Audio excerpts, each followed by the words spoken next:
ಇದು ಕಾಮಾಕ್ಷಿ ಪಾಳ್ಯದಲ್ಲಿ ನಡೆದಿದ್ದ ಕೊಲೆಗೆ ಸಂಬಂಧಪಟ್ಟಂತೆ ಸಾಕ್ಷಿ ವಿಚಾರವಾಗಿ ದರ್ಶನ್ ಅವರನ್ನ ಅರೆಸ್ಟ್ ಮಾಡಿದ್ದಾರೆ ಅಂತ ಮಾಹಿತಿ.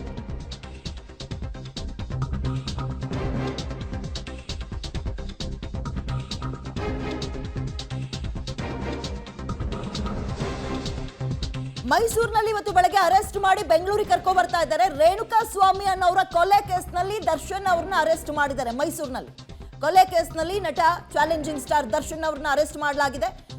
ಇದೀಗ ಮೈಸೂರಿನಿಂದ ಬೆಂಗಳೂರಿಗೆ ಕರ್ಕೊ ಬರ್ತಾ ಇದ್ದಾರೆ. ಸುಮಾರು 2 ತಿಂಗಳ ಹಿಂದೆ ಕಾಮಾಕ್ಷಿ ಪಾಳ್ಯದಲ್ಲಿ ನಡೆದಿದ್ದಂತಹ ಒಂದು ಕೊಲೆಗೆ ಸಂಬಂಧಪಟ್ಟಂತೆ ಆರೋಪಿಗಳನ್ನ ಅರೆಸ್ಟ್ ಮಾಡಿದ ಸಂದರ್ಭದಲ್ಲಿ ಅವ್ರ ಜೊತೆ ನಿರಂತರವಾಗಿ ಫೋನ್ ಕಾಲ್ನಲ್ಲಿ ಇದ್ರು, ಸಂಪರ್ಕದಲ್ಲಿದ್ರು ಅನ್ನೋ ಆರೋಪದ ಹಿನ್ನೆಲೆಯಲ್ಲಿ ಇದೀಗ ನಟ ಚಾಲೆಂಜಿಂಗ್ ಸ್ಟಾರ್ ದರ್ಶನ್ ಅವ್ರನ್ನ ಮೈಸೂರಿನಲ್ಲಿ ಪೊಲೀಸರು ಅರೆಸ್ಟ್ ಮಾಡಿ ಬೆಂಗಳೂರಿಗೆ ಕರ್ಕೊ ಬಂದಿದ್ದಾರೆ. ಹೆಚ್ಚಿನ ಡೀಟೇಲ್ಸ್ ನಮ್ಮ ಪ್ರತಿನಿಧಿ ಮುರಳಿ ನೀಡ್ತಾರೆ. ಮುರಳಿ, ಅಂದ್ರೆ ಸಾಕ್ಷಿ ಆಧಾರವಾಗಿ ದರ್ಶನ್ ಅವ್ರನ್ನ ಅರೆಸ್ಟ್ ಮಾಡಿರೋದು ಅಥವಾ ಬೇರೆ ಏನಾದ್ರೂ ವಿಚಾರ ಇದೆಯಾ? ಬೇರೆ ಏನಾದ್ರೂ ಲಿಂಕ್ ಇದೆ ಅನ್ನೋ ಅನುಮಾನನ ಪೊಲೀಸರಿಗೆ? ಯಾಕಂದ್ರೆ ಸಾಕ್ಷಿಗಳನ್ನ ಯಾರನ್ನು ಕೂಡ ಬಂಧನಕ್ಕೆ ಒಪ್ಪಡಿಸುವಂತದಿಲ್ಲ. ಯಾಕಂದ್ರೆ ಸಾಕ್ಷಿಗಳು ಅವರು ಸೆಕ್ಯೂರ್ ಆಗಿ ಇರಬೇಕು, ಪೊಲೀಸರು ಅವರಿಗೆ ಭದ್ರತೆಯನ್ನ ಕೊಡಬೇಕು. ಆದ್ರೆ ಇವರನ್ನ ಬಂಧನಕ್ಕೆ ಒಳಪಡಿಸಿದ್ದಾರೆ ಅಂದ್ರೆ ಇವರು ಕೊಲೆ ಆರೋಪಿಗಳ ಜೊತೆಯಲ್ಲಿ ಲಿಂಕ್ ಇದ್ದಾರೆ ಅನ್ನೋದು ಸ್ಪಷ್ಟವಾಗಿ ಗೊತ್ತಾಗಿರುವಂತದ್ದು.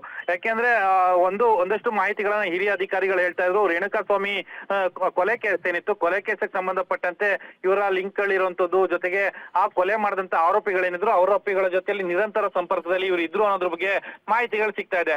ರೇಣುಕಾ ಸ್ವಾಮಿ ಅವರ ಹತ್ಯೆ ಮಾಡ್ಲಿಕ್ಕೆ ಪ್ರಮುಖ ಕಾರಣ ಏನು ಅನ್ನೋದ್ರ ಬಗ್ಗೆ ಯಾವುದೇ ರೀತಿ ಇನ್ನೂ ಕೂಡ ಸ್ಪಷ್ಟನೆಗಳು ಸಿಗ್ತಾ ಇಲ್ಲ. ಯಾಕಂದ್ರೆ ರೇಣುಕಾ ಸ್ವಾಮಿ ಅವ್ರಿಗೂ ದರ್ಶನ್ ಅವ್ರಿಗೂ ಜೊತೆಗೆ ಕೊಲೆ ಆರೋಪಿಗಳಿಗೂ ಯಾವ್ದಾದ್ರು ಲಿಂಕ್ ಗಳಿದ್ಯಾ, ಆ ಲಿಂಕ್ ಗಳನ್ನ ಇಟ್ಕೊಂಡು ಈ ರೀತಿ ಬಂಧನಕ್ಕೆ ಒಳಪಡಿಸಿದಾರೆ ಏನೋ ಅನ್ನೋದ್ರ ಬಗ್ಗೆ ಮಾಹಿತಿಗಳು ಬಹಿರಂಗ ಆಗ್ಬೇಕಂತ ಸದ್ಯಕ್ಕೆ ಏನು ಕಾಮಾಕ್ಷಿ ಪಾಳ್ಯ ಪೊಲೀಸರು ಅವರನ್ನು ವಶಕ್ಕೆ ತೆಗೆದುಕೊಂಡಿದ್ದಾರೆ. ವಿಚಾರಣೆಯನ್ನ ಬೋರಿಂಗ್ ಹಾಸ್ಪಿಟಲ್ ಅಲ್ಲಿ ಅವರನ್ನ ವೈದ್ಯಕೀಯ ಪರೀಕ್ಷೆ ಮಾಡಿ ನ್ಯಾಯಾಧೀಶರ ಮುಂದೆ ಹಾಜರುಪಡಿಸಿ ಅದಾದ ಬಳಿಕ ತಮ್ಮ ವಶಕ್ಕೆ ಪಡೆದುಕೊಳ್ಳುವಂತ ಪ್ರಕ್ರಿಯೆಗಳಾಗ್ತದೆ.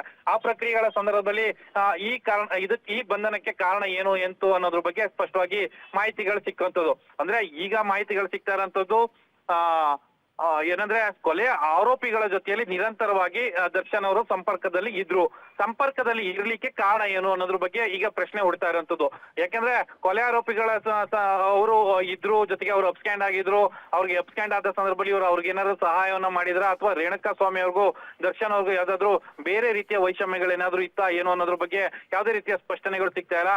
ಮುಂದಿನ ಹೊತ್ತುಗಳಲ್ಲಿ ಅದ್ರ ಬಗ್ಗೆ ಒಂದಷ್ಟು ಕ್ಲಾರಿಟಿಗಳು ಕೂಡ ಸಿಕ್ಕುವಂತದ್ದು. ವಿದ್ಯಾ, ಮುರಳಿ, ಸ್ಟೇ ವಿತ್ ಮೀ, ನಿಮ್ಮನ್ನ ಮತ್ತೆ ಸಂಪರ್ಕ ತಗೊಳ್ತೀನಿ.